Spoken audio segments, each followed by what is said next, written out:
바울 사도는 에베소에 있는 성도들, 에베소 지역에 있는 여러 교회들에 편지를 하면서 자신이 하나님의 뜻으로 말미암아 그리스도 예수의 사도가 되었다. 그리고 그것은 에베소에 있는 모든 성도들도 마찬가지로 하나님의 뜻으로 말미암아 성도가 되었다라고 편지를 시작합니다.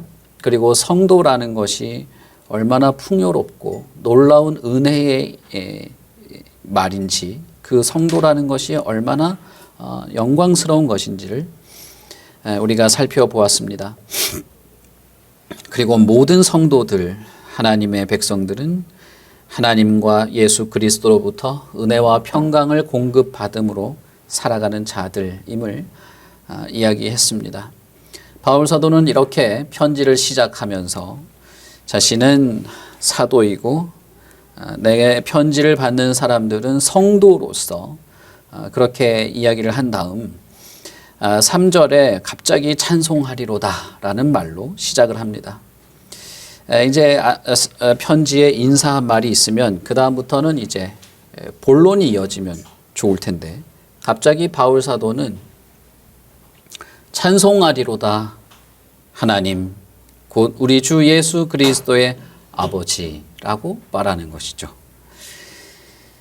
바울 사도는 뭔가 에베소에 있는 성도들에게 뭔가를 전달하려고 할 때에 그것의 어떤 은혜, 감사 혹은 그 자신이 전달할 내용을 마음속에 담음으로써 자신의 어떤 마음속에서 하나님을 찬양하리라고 말할 수밖에 없는, 마치 갑자기 우리가 서로 대화하다가 와 정말 이거 진짜 정말 좋은 거야 라고 이렇게 감탄사를 말하듯이 자신이 에베소 교회의 교인들에게, 에베소에 있는 모든 성도들에게 뭔가를 전하려고 할 때, 그것을 마음에 떠올리고 머리에 떠올렸을 때 하나님을 찬양하고자 하는 마음이 북받쳐 올랐던 것이죠. 그래서 서론을 하고 이제 뭔가 편지의 내용을 들어가기 전에 갑자기 찬송하고 싶다, 찬양하자, 찬양 받으셔야 된다라는 감탄사와 같은 말로 시작을 합니다. 찬송하리로다 하면서 우리가 읽은 14절까지 한 번에 이어지는 문장을 쏟아낸 것입니다.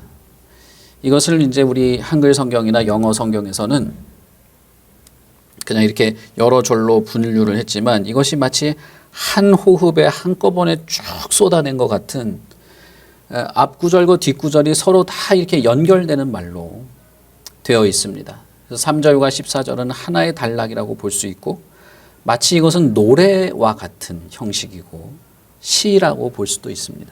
어쨌든 여러분, 여기서 바울은 찬송하리로다 라고 하면서 자신의 어떤 내면에서, 생각 속에서 이렇게 북받쳐 오르는 감사의 내용들을 쏟아놓기 시작한 것이죠. 찬송하리로다 하나님 곧 우리 주 예수 그리스도의 아버지께서 라고 시작을 합니다. 하나님께서 그리스도 안에서 하늘에 속한 모든 신령한 복으로 우리에게 복을 주셨다라고 말하면서 하나님을 찬송한다고 말하는 것입니다. 여기서 말하는 모든 신령한 복이라는 것이 무엇일까요? 그것은 4절부터 14절까지 이어지는 모든 내용에 포함된 것입니다. 그러니까 바울 사도는 에베소 교인들에게 뭔가를 전하고 싶었는데, 거기서 그 전하고 싶은 내용을 떠올리면서 이미 자신은 감격했고 그 하나님을 찬송하고 싶은 마음이 시작이 됐고, 그리스도 안에서 하늘에 속한 모든 신령한 복을 우리에게 주십니다. 나는 찬송하겠습니다 라고 하면서 그 신령한 복에 대한 내용을 먼저 쏟아놓기 시작한 것입니다. 이 신령한 복이 의미하는 것이 무엇일까요? 우리는 쉽게 알 수 있습니다. 왜냐하면 하늘에 속한 모든 신령한 복이라고 말했기 때문입니다. 신령한 복이라고 말한 것은 이것이 하늘에 속한 것이기 때문에 신령한 복이라고 말하는 것입니다. 우리 13절부터 14절에 보시면 성령의 약속한 것이라고 말하기도 합니다. 그러니까 하늘에 속한 신령한 복이요 성령의 약속된 신령한 복을 말하는 것일 수 있겠죠. 그런 면에서 이 신령한 모든 복을 하나님께서 그리스도 안에서 우리에게 주시기에 바울 사도는 감격하고 있고 감사하고 있고 그것을 찬송하고자 하고 있는 것입니다. 이것은 물질적인 복이 아니라 신령한 영적인 하늘에 속한 복이라는 의미가 될 것입니다. 물론 하나님께서 물질적인 복을 주시지 않는 것은 아닙니다. 그분은 물질적인 복도 주십니다. 일용할 양식을 주시고 필요한 모든 것을 공급해 주시고 모든 쓸 것을 채우시는 하나님이십니다. 그러나 이러한 물질적인 공급은 영적인 풍성한 복에 비하면 그렇게 중요하지 않다는 것입니다. 우리가 이 세상에서 물질적인 소유를 더 많이 갖거나 더 적게 갖거나 한다 할지라도 하나님이 우리에게 주시는 복의 총체를 생각해 보면 별 차이가 없다는 것이에요. 그럴 정도로 우리가 이 생에 누리는 물질적인 복과 하나님이 주시는 하늘에 속한 신령한 복은 비교하자면 신령한 복이 훨씬 더 크다는 것이죠. 분명히 바울 사도는 하나님께서 우리에게 이 신령한 모든 복을 주신다고 말씀하셨습니다. 그러니 우리가 이 생에서 물질적인 소유를 더 적게 가진다 할지라도 하나님께서 주시는 복을 덜 누리거나 적게 소유하는 것은 아닙니다. 왜냐하면 훨씬 더 풍요로운 모든 복을 우리에게 주시기 때문인 것이죠. 그러면 우리가 이 바울 사도가 이렇게 감격스러워했고 하늘에 속한 신령한 복이라고 말한 것을 우리가 14절에 있는 내용들을 전반적으로 살펴보겠습니다. 그리고 저와 여러분이 성도로서 하나님 아버지와 예수 그리스도께서 공급하시는 은혜와 평강을 공급받는 성도로서 세상을 어떻게 바라보며 우리에게 주시는 하나님의 복을 감사하며 살아갈 것을 다시 한번 생각해 보는 그런 시간이 되시기를 바랍니다. 오늘은 3절부터 14절 사이에 있는 내용들을 전반적으로 살펴보고 다음 주부터 조금 더 구체적으로 살펴보도록 하겠습니다. 어쨌든 3절에 바울 사도는 하나님께서 그리스도 안에서 하늘에 속한 모든 신령한 복을 우리에게 주신다라고 말씀하십니다. 그러면서 4절에 뭐라고 말씀하시냐 하면 창세 전에 그리스도 안에서 우리를 택하셨다라고 말하고 있는 것입니다. 하나님께서 창세 전에 그리스도 안에서 우리를 택하신 것이야말로 여러분 우리에게 주시는 신령한 복이라고 말할 수 있는 것입니다. 하나님께서 우리를 창세전에 택하셔서 우리로 하여금 사랑 안에서 그 하나님 앞에서 거룩하고 흠이 없도록 하시는 것이죠. 자, 그러니 여러분 한번 생각해 보십시오. 하나님이 창세전에 이 세상을 만드시기도 전에 그리스도 안에서 저와 여러분을 택하신 것입니다. 단순히 택한 걸로 끝난 것이 아니고 그 택함은 어마어마한 영향력을 가지고 있어서 하나님의 그 택함은 우리로 하여금 하나님 앞에서 거룩하고 흠이 없게 하신다는 것입니다. 이것이 하나님의 택함의 영향력인 것이죠. 어떤 사람들은 이러한 성경의 내용을 싫어합니다. 이러한 내용을 오히려 이러한 내용들을 말하면 오히려 뭐 하나님이 우리를 택하셨다고 택하셔서 우리를 흠없게 만드신다고 그러면 우리가 할 일이 아무것도 없는 것 아니냐 이런 식으로 반응을 합니다. 그래서 우리가 자유의지를 가지고 선하게 살고 거룩하게 살고 정결하게 살고 그렇게 살아가는 것이 있어야 되는데 이 개혁주의자들 혹은 뭐 장로교회가 다 그런 것은 아니겠습니다만은 하나님께서 우리를 택하셨다. 하나님께서 우리를 주도적으로 택하시고 우리를 구원하시고 우리를 거룩하게 하시는 분이 하나님이시다라는 말을 들으면 오히려 인간의 자유의지가 약화된다거나 인간 편에서 할 일이 없어진다고 말하면서 싫어하는 사람들이 있습니다. 그러나 이것은 하나님이 우리를 선택하신다는 말을 오해해서 생긴 오류예요. 하나님의 선택이 개인의 경건한 삶의 동기를 없애버린다고 하는 것은 그것은 사실 무지 때문에 생기는 오류입니다.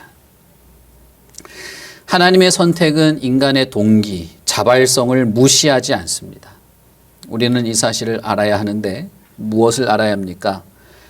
저와 여러분이 거듭나기 전에는, 하나님께서 우리를 구하시기 전에는, 예수 그리스도께서 우리를 찾아오셔서 우리의 마음의 문을 두드리고 우리가 그분을 영접하고 우리가 거듭나기 전에는 우리가 가지고 있는 모든 의지와 동기와 노력들은 오로지 하나님께 대항하는 것뿐이었습니다.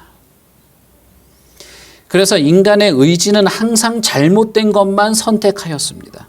여러분, 이것을 무슨 사회에서 통용되는 윤리와 도덕의 관점으로 보셔서는 안 돼요. 어떤 사람이 아무리 선을 행하려고 고민하고 숙고하고 노력하고 절제하고 수련을 했다 할지라도 항상 실패했을 뿐이었습니다. 그러나 우리가 예수 그리스도 안에서 새 생명을 얻게 되었을 때 전에는 알지 못하던 하나님을 알게 되었고 전에는 분별하지 못하던 선과 악을 분별하게 되었으며 비로소 선을 향해서 힘을 쓰게 된 것입니다. 그러므로 하나님의 선택이 없이는 어떠한 인간도 실제로 거룩과 경건을 추구하지 않습니다. 거룩과 경건을 향하여 노력하고 애쓰지 않는다는 것입니다. 그가 게으르다는 뜻이 아니에요. 하나님의 선택이 있기 전에는 그의 모든 수고가 실패할 따름이라는 것입니다. 그러니 하나님이 우리를 선택하셔서 우리로 하여금 거룩하고 흠이 없게 하시지 않는다면 그는 분별도 하지 못하고 하나님을 알지도 못할 뿐 아니라 하나님을 사랑하거나 그분께 영광을 돌리거나 그분이 기뻐하시는 선과 경건과 거룩을 깨닫지도 못하고 그의 모든 수고는 수포로 돌아가는 그런 비참함에 빠져 있다는 것입니다. 어떤 인간이 거룩한 동기를 가지고 애를 쓰며 살아가는 것이 실제로 거룩한 열매를 맺겠습니까? 그것은 하나님이 그를 택하셔서 흠이 없고 거룩하게 하셔야만 그가 그런 방향으로 갈 뿐 아니라 그런 열매를 얻게 되는 것이기에 하나님의 선택은 인간의 의지를 꺾는 것이 아니라 오히려 경건의 동기를 더욱 강화시키는 것입니다. 선을 바라보게 하고 선을 향해 나아가도록 하는 것이 하나님의 택하심인 것이죠. 그러니 이것은 신령한 복이라 할 수 있는 것입니다. 이러한 하나님의 선택이 우리에게 알려주는 것, 그것은 이러한 삶을 살아가는 것조차도 하나님으로부터 말미암는다는 것입니다.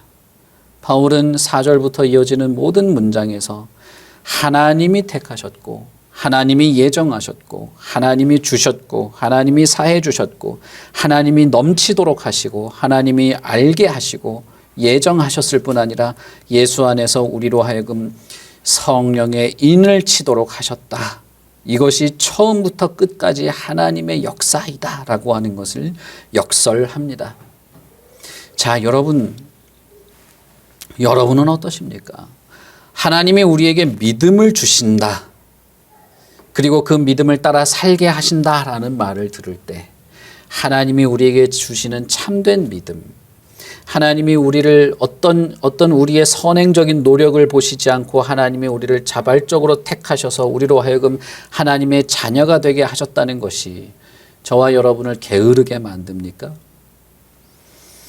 거룩하고 경건한 것을 무시하고 선과 악을 분별하지 않고 어떤 것이 더 온전한 것인가를 바라보며 살아가도록 하는 동기를 일으켜내지 않습니까? 그렇다면 그는 하나님을 오해한 것입니다.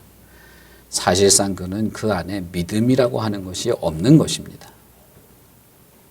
어째서 선한 것을 분별하게 하신 것 때문에 우리가 경건하게 살지 않게 됩니까? 어째서 하나님의 거룩하심을 보게 만들고 이것이 하나님이 기뻐하시는 이것이 참으로 거룩한 것이라는 것을 알게 하신 것 때문에 그리고 그것을 알게 하신 하나님의 주도적인 역사 때문에 어째서 우리가 더 게으르게 된다는 말입니까? 이런 오해와 오류는 우리의 수고와 노력이 그만큼 가치가 있다고 생각하는, 인간에게 뭔가 아직 남아있다고 생각하는 자들의 오류인 것이죠. 여러분, 모든 것은 하나님으로부터 왔습니다.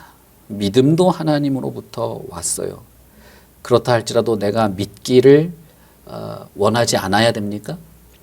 하나님이 나에게 참된 믿음을 주시고 착한 일을 시작하시고 선한 역사를 이루신다고 하셔서 내가 믿기를 거부하거나 믿음을 가지는 것에 관심이 없거나 언젠가는 믿음이 생기겠지 하고 그냥 무관심하게 내버려 두어도 된다는 뜻입니까? 아니죠. 여러분, 그것은 지독하게 파괴적인 생각이에요. 하나님이 우리에게 참된 믿음을 주시기에 하나님께 믿음을 구해야 한다는 말이죠. 하나님께 믿음을 주시기를 간구해야 하는 것이죠. 제가 믿음에 속한 것이 무엇인지를 10번에 걸쳐서 말씀을 드렸잖아요. 그것을 여러분 다 마음에 품고 사모하고 얻기를 구하며 그것이 나에게 좋은 것으로 여겨져서 참으로 그 안에서 믿음이 자라나고 솟아나기를 구해야만 하는 것입니다. 어쨌든 여러분, 이것이 하나님의 택함이 우리를 게으르게 만드는 것이 아니에요. 그리고 뭐라고 말합니까? 없게 하시려고 그 기쁘신 뜻대로 우리를 예정하셨다.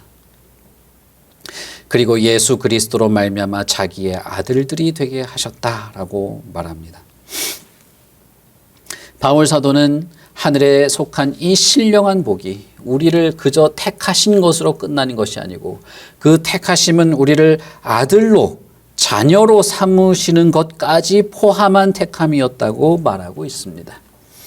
하나님은 우리를 그저 어떤 종교에 따르는 신도, 어떤 사상 체계를 따르는 어떤 그런 뭐라고 해야 될까요? 어떤 그 사상에 따르는 그것을 하는 추종자를 만드는 그런 택함을 한 게 아니라는 것이에요. 여러분, 많은 종교들이 있습니다만은 다 그냥 수도자들이죠. 수도자들이고 추종자들입니다. 그러나 하나님의 택함은 창세전부터 어떤 목표와 열심을 가지고 있었는데 그것은 저와 여러분을 자신의 아들로 삼으신다는 것입니다. 하나님은 여기에 무척 열심을 내십니다. 그냥 택하니까 뿅 하고 아들이 됐다는 뜻이 아니에요. 하나님도 이 일을 하시려고 열심을 내고 계획을 가지고 실행하고 모든 수고와 노력을 하나님이 하십니다. 왜 우리를 아들로 할 필요가 있었을까요? 아들이라고 말하니까 뭐 좀 그렇지만 뭐 딸이든 뭐든 다 그냥 자녀를 삼는다는 얘기죠. 여러분, 이런 거에 오해하시지는 않겠죠, 설마. 왜 하나님은, 이 창조자는 타락한 피조물을 택하시되 아들로, 자녀로 삼으시려고 할까요? 그것은 우리가 13절과 14절을 보면 우리가 알 수 있는데 그것은 자녀에게만 유산을 상속하는 것이 가능하기 때문입니다. 하나님은 하나님 자신에게 속한 것을 우리에게 주시려고 하시는데 그냥 주실 수도 있죠. 물론 그냥 옆집 아저씨한테 호의를 베풀듯이 우리 집에 쓰던 건데 그냥 가져가십시오, 이렇게 할 수도 있겠죠. 그러나 하나님은 그런 관계를 원하지 않아요. 인격자로서 인격적 관계 안에서 하나님 안에 하나님이 약속한 모든 신령한 은혜로운 복을, 사실상 하나님 자신을, 예수 그리스도 자신을, 성령 자신을 우리에게 마치 유산처럼, 유업처럼 주시려고 우리를 자녀로 삼으시는 것입니다. 여러분, 자녀에게 남겨주는 것과 뭐 불쌍한 사람 혹은 그냥 옆 사람 필요한 사람에게 뭐 나누어 주는 것과 내용이 같습니까? 여러분, 우리가 자녀를 낳아보면 알잖아요. 아무리 미워도 자녀에게는 정말 내 모든 것을 다 꺼내주고 싶은 것이 자녀예요. 그건 질적으로 다른 것입니다. 인격적 활동 자체가 다른 거예요. 똑같은 걸 주더라도 다른 것입니다. 하나님은 우리를 택하시되 저와 여러분을 자녀로 만드십니다. 자녀로 택하셨어요. 그리고 자녀의 관계를 맺고 싶어 하시고 그렇게 하시려고 모든 수고와 역사를 하나님께서 아낌없이 하십니다. 그리고 뭐요? 우리에게, 자녀에게 자신의 모든 것을 유산으로 내려주는 부모처럼 하나님 자신을, 그리스도 자신을, 그리스도는 자신의 모든 생명력을, 성령까지라도 우리에게 주시는 분이십니다. 여러분, 이게 신령한 복이 아닙니까? 여러분, 이 세상에서 우리가 물질적으로 조금 더 가지고 못 가지고 하는 것이, 우리가 이 모든 신령한 복의 총체를 생각해 볼 때 그게 얼마나 되겠습니까? 이 복을 하나님이 우리에게 그리스도 안에서 주신다는 것을 기뻐하고 감사하고 찬송하리로다. 무슨 말을 시작하다가, 편지를 쓰다가 찬송하리로다 하나님. 여러분, 이것이 바울의 심정이 이해되지 않습니까? 우리가 이 땅을 살아갈 때 무엇을 보며 살아갈 수 있을까요? 이 땅을 하나님의 자녀로 살아간다고 할 때 우리는 무엇을 누린다고 말할 수 있을까요? 이 신령한 복을 우리가 묵상해 볼 필요가 있는 것이죠. 그의 아들들이 되게 하셨으니, 이는 아직까지 이 문장이 끝나지 않았어요. 지금 쏟아지고 있는 겁니다. 이는 그가 사랑하시는 자 안에서 우리에게 거저주시는 바 그의 은혜의 영광을 찬송하게 하려는 것이라. 우리는 그리스도 안에서 그의 은혜의 풍성함을 따라 그의 피로 말미암아 속량 곧 죄 사함을 받았느니라.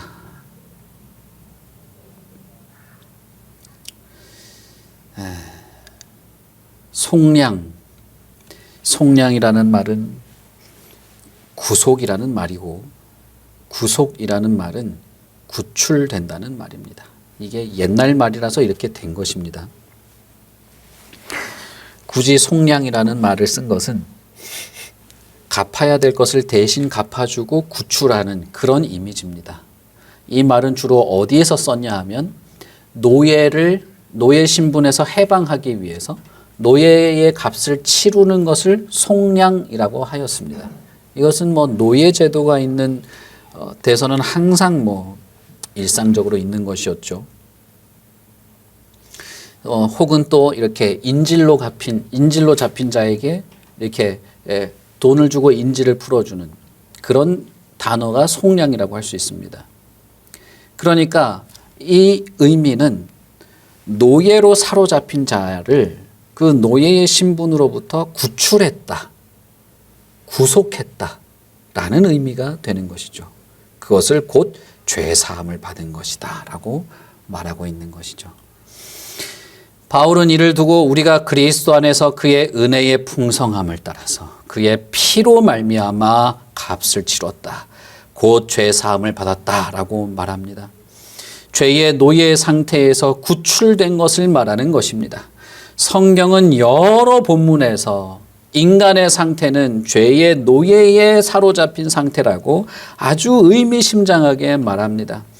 우리는 우리의 부모로부터 태어날 때부터 노예로 사로잡힌 채로 태어났습니다.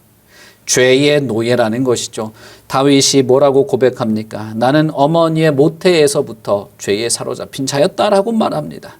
우리는 죄의 영향력 아래에 굴복당하죠. 죄에 굴복당하고 죄에 사로잡혀 있죠. 죄의 삭은 사망일 뿐인데 우리는 그 죄의 삭을 결국 겪게 될 것이죠. 그러므로 우리는 성경의 모든 구약과 신약을 망라한 본문에서 인간은 죄의 노예라고 말하고 있습니다. 속량, 구속, 구원, 구출이라는 말은 우리가 죄의 노예로 붙잡혀 있는 상태로부터 예수 그리스도의 십자가에 피 흘리신 공로로 예수님께서 우리를 구출해 주신 것을 말한 것입니다. 죄의 노예이기 때문에 하나님의 명령을 따를 수 없었고, 죄의 노예이기 때문에 거룩하게 살 수 없었고, 죄의 노예이기 때문에 모든 경건의 수고와 노력과 그 모든 갈등과 고민이 다 실패할 수밖에 없었던 것입니다. 더 나아가서 사실상 우리는 하나님의 말씀대로 살아가는 것을 원한 적도 없습니다. 그러나 이제는 우리는 예수 그리스도의 죽음으로 말미암아 자유롭게 하나님을 섬길 수 있게 되었습니다. 베드로는 이것을 이렇게 표현합니다. 너희가 알거니와 너희 조상이 물려준 헛된 행실에서 대속함을 받은 것은 은이나 금같이 없어질 것으로 된 것이 아니고 오직 흠없고 점없는 어린 양 같은 그리스도의 보배로운 피로 된 것이다 라고 말하였습니다. 여러분 우리는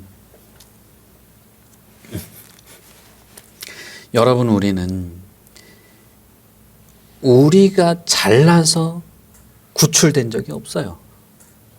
저와 여러분이 뭔가 심령이 좋고 인성이 좋고 성품이 좋아서 예수를 믿게 되는 것이 아니에요. 죄의 속박으로부터 벗어나는 것이 아닙니다. 오직 예수 그리스도의 보배로운 피, 그 피로 우리를 구출하시고 아들로 삼으시고 거룩하고 흠이 없게 하시고 그렇게 하나님께서 우리를 구원하시려고 하시는 택하심 때문에 우리가 속량 곧 죄의 사함을 받은 것입니다.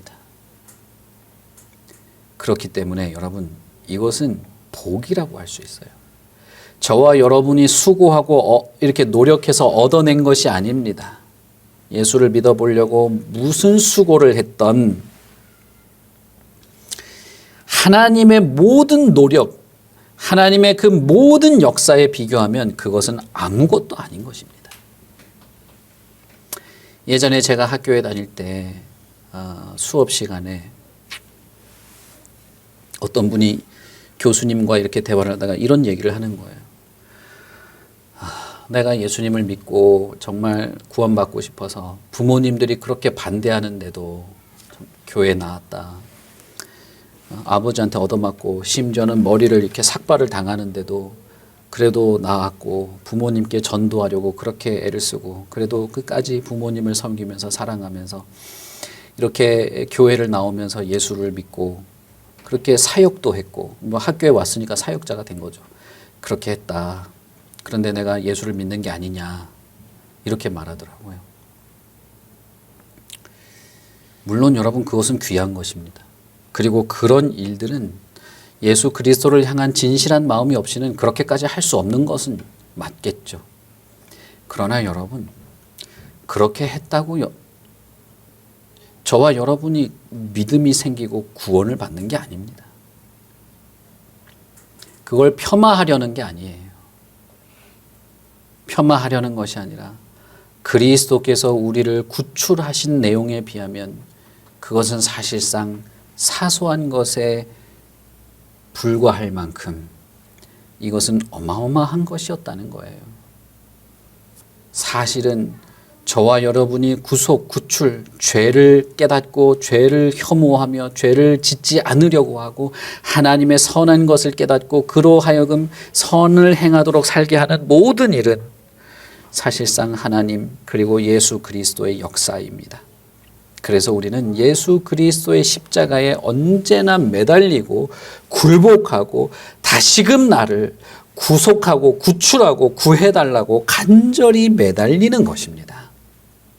내 안에 끊임없이 솟아나는 악한 본성들, 여전히 누군가를 미워하고 원망하고 내 자신에 대해서는 지독할 만큼 내 자신을 사랑하면서 타인은 무시하고 내 잘못과 실수는 다 변명을 하면서 다른 이에게는 칼을 들이대는 나의 이 심성을 나의 이 진흙탕 같은 것에서부터 나를 구해달라고 매달리는 것은 저와 여러분의 노력이 아니라 오직 그리스도의 십자가에 흘리신 보혈에 있는 것입니다. 그러니 여러분 믿고자 하십니까? 믿음이 있기를 바라십니까? 구원, 구속, 구출, 죄사함, 속량이라고 하는 것이 있기를 바라십니까? 그러면 예수님을 생각하시고 그분의 하신 일을 진지하게 생각해 보시고 예수님께 매달리십시오. 그것이야말로 하나님께서 우리를 선택한 이유입니다. 여러분 이게 복이 아닌가요? 내가 아닌 다른 분이 죄가 없으신 분이 대신 피를 흘려서 속량한 것이 복이 아닙니까? 그런데 왜 우리가 불만과 불평과 이 뭐라고 해야 될까요? 이 채워지지 않는 갈망에서 허덕이면서 살아야 됩니까? 우리는 그런 자들이 아닙니다. 속량받은 자입니다. 이 세상의 어두움에서부터 구출받은 자들입니다. 예수 그리스도를 믿는 순간 그래요. 그가 어떤 상황의 삶을 살던 그것과는 관계없이 하나님이 그를 구출한 그 순간부터 그는 다른 존재입니다. 다른 존재로 살아가게 되죠. 지난주에 말씀드린 것처럼 성도라고 하는 것은 왜 우리 지우 그냥 앉아서 같이 해도 되는데 뭐 크게 시끄럽지도 않은데요.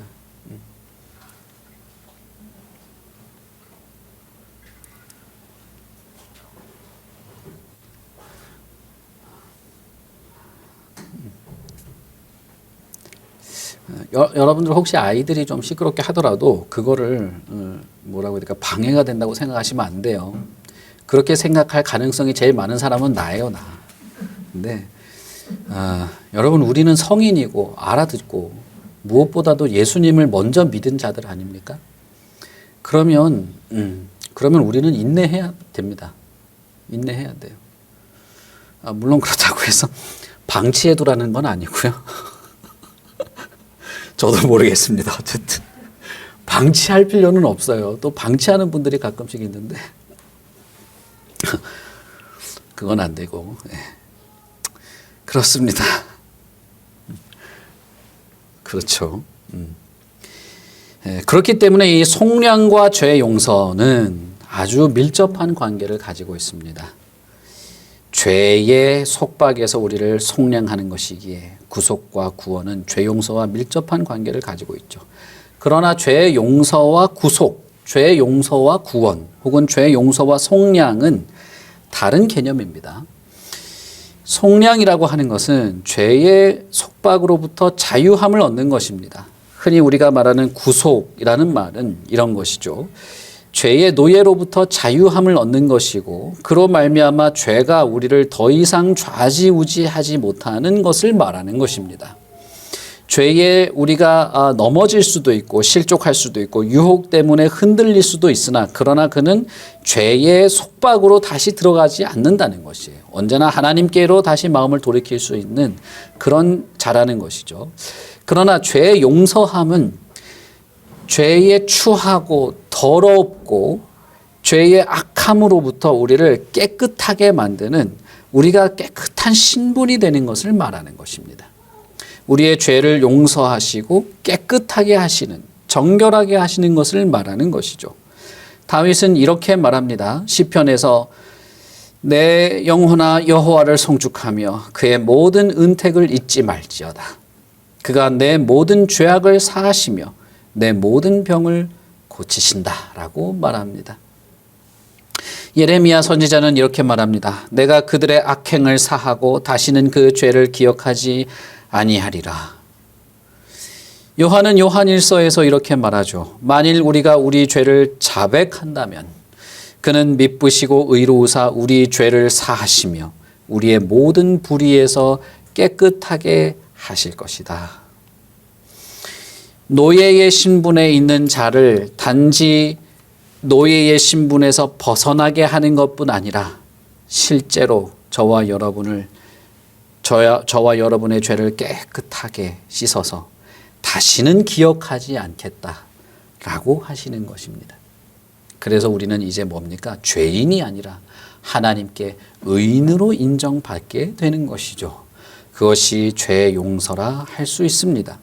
이것이 여러분 우리에게 복이지 않겠습니까? 때로는 가끔씩 우리의 마음은 죄로 물들 수도 있습니다. 노예의 신분에서 구속받았으나 그러나 죄의 욕구에서 우리는 갈등할 때도 있습니다. 그러나 하나님께서 우리의 죄를, 우리의 악함과 우리의 더러움을 씻어주시는 것입니다. 깨끗게 하시고 다시는 기억하지 않으시고 우리를 의인으로 성도의 모습으로, 다시 말하면 더 나아지는 모습으로 살아가게 하시는 것이죠. 이것이 하늘에 속한 신령한 모든 복에 속한 것이어서 예수를 믿는 모든 자들은 이 복에 속한 어떤 것도 소홀하지 않고 다 주시는 것입니다. 그리고 바울 사도는 이렇게 하시는 하나님의 모든 역사, 하나님의 모든 행위가 어떤 목적으로 이렇게 하는지를 말합니다. 이는 이라고 시작하죠.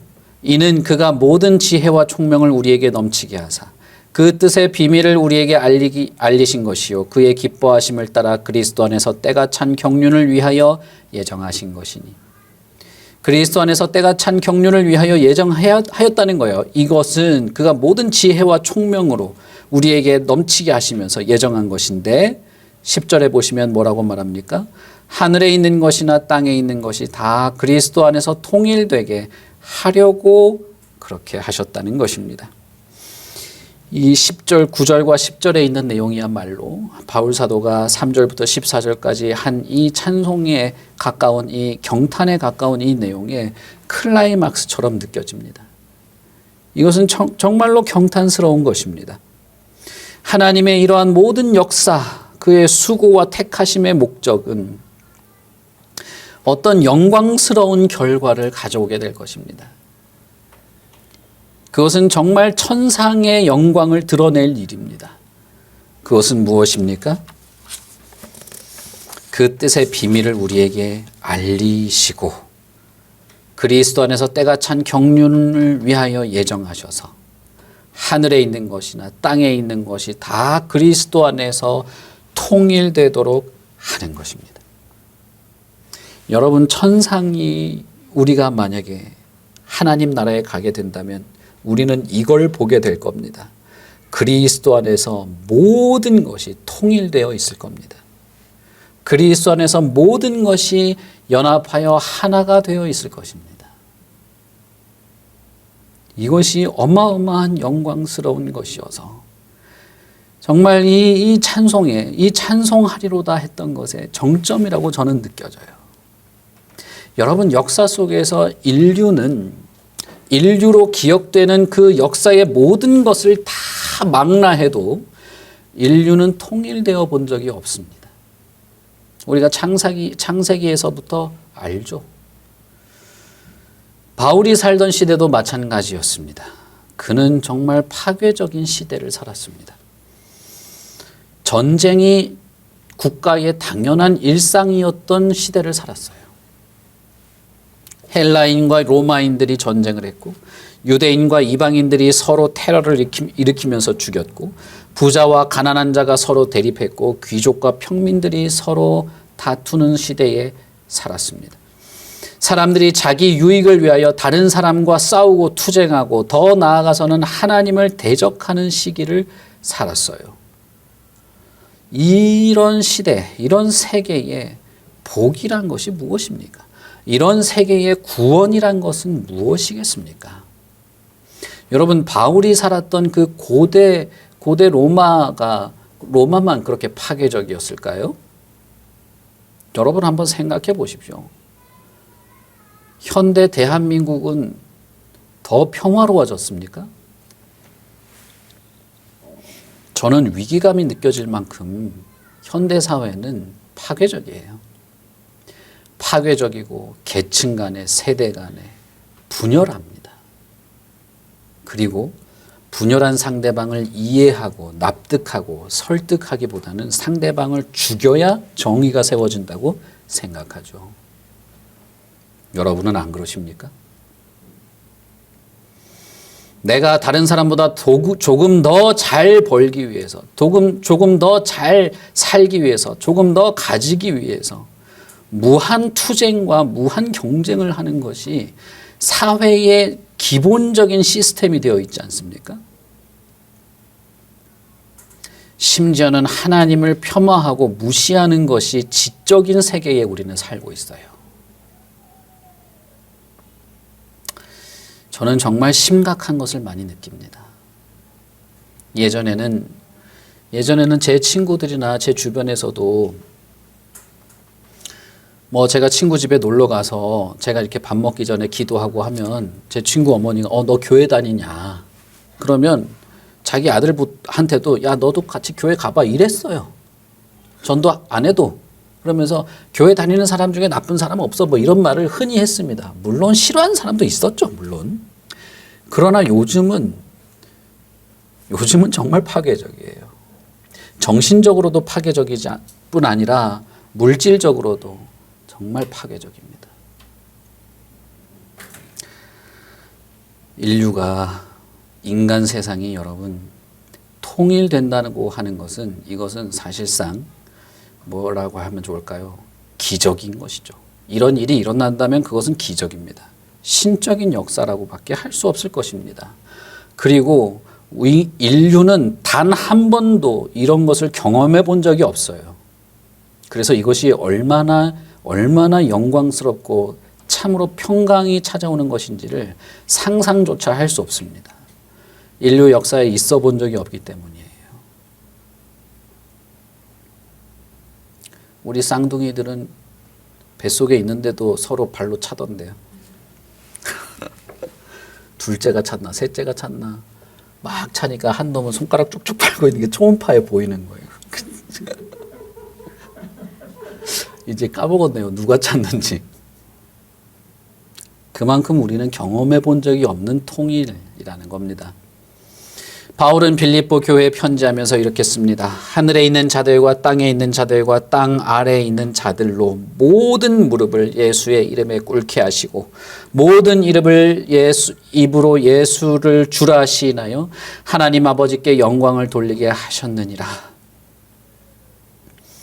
이것은 그리스도 안에서 하나가 되는 것입니다.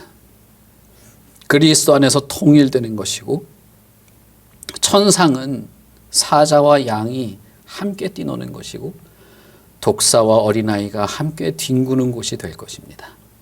그러니 여러분 교회가 오직 그리스도를 중심으로 하여서 하나가 된다고 하는 것은 사실상 천상의 모습을 드러내는 것이죠. 교회는 그래야 돼요. 여러분 얼마나 사람이 정말 간사하고 야비한지 모릅니다. 제가 자세히 이해는 들지 않겠습니다.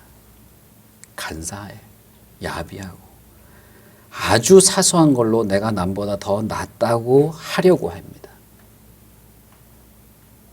기도를 많이 하는 사람은 내가 남보다 기도 많이 한 걸 가지고 우쭐대고 봉사를 많이 하는 사람은 남보다 내가 봉사를 많이 한 것 같다고 우쭐대고 헌금을 많이 하는 사람은 내가 헌금 많이 했다고 우쭐대고 여러분 안 그렇습니까? 죄송한 말이지만 저는 우리 교회 안에서도 그런 것이 많이 있다고 생각합니다. 그러나 우리는 하나님이 주신 이 복을 생각하면 그리스도 안에서 우리가 사자와 양이 독사와 어린아이가 그리스도 안에서 통일되게 될 것을 믿습니다.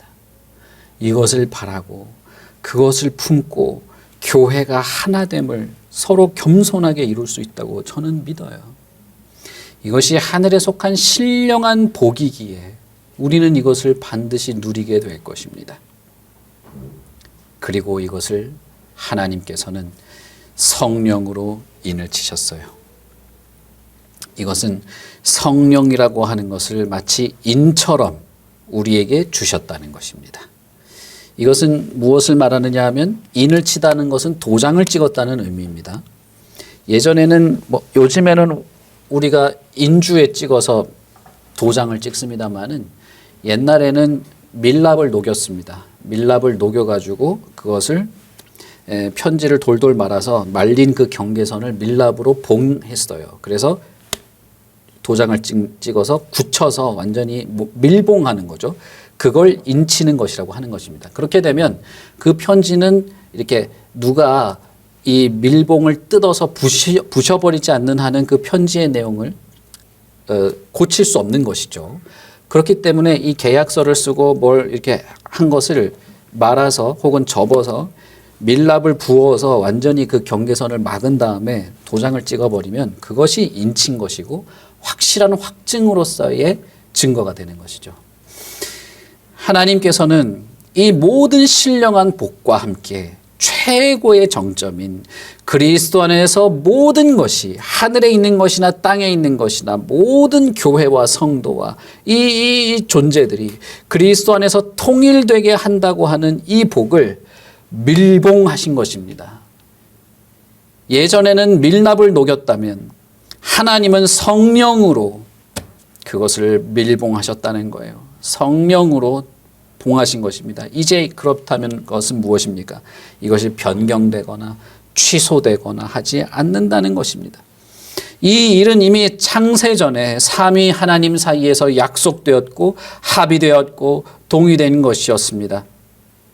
그래서 바울 사도는 약속의 성령으로 인치심을 받았다고 말하고 있는 것입니다.